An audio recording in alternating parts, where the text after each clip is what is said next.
இன்றைக்கி நான் சுரக்காய் குழம்பு வைக்க போகிறேன். அந்த சுரக்காய் குழம்புக்காக வெங்காயம் 2, தக்காளி 2, இதாங்க அந்த சுரக்காய் அரிஞ்சினே இருக்கிறேன். இன்னும் 3 பீஸ் இருக்குது. முதல்ல வெங்காயத்தை போட்டு நல்லா வதக்கணும்.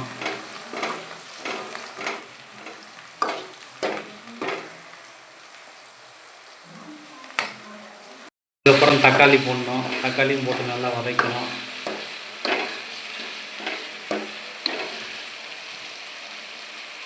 வேர்க்கடலை மாவு நல்லா பொடியாக அரைச்சி வச்சுக்கிறேன் சுரக்காய் போடுறதுக்கு.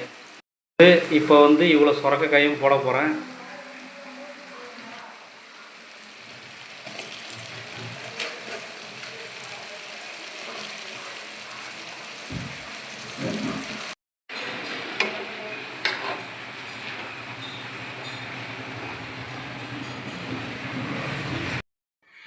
நமக்கு தேவையான அளவு ஒரு 2 ஸ்பூன் உப்பு போட்டுக்கலாம். நான் போடுறது கல் உப்பு.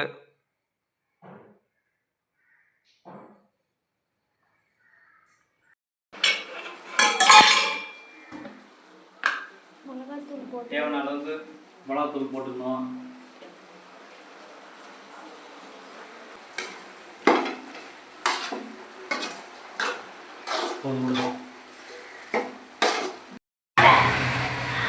சுரக்காய் குழம்பு ரெடிங்க.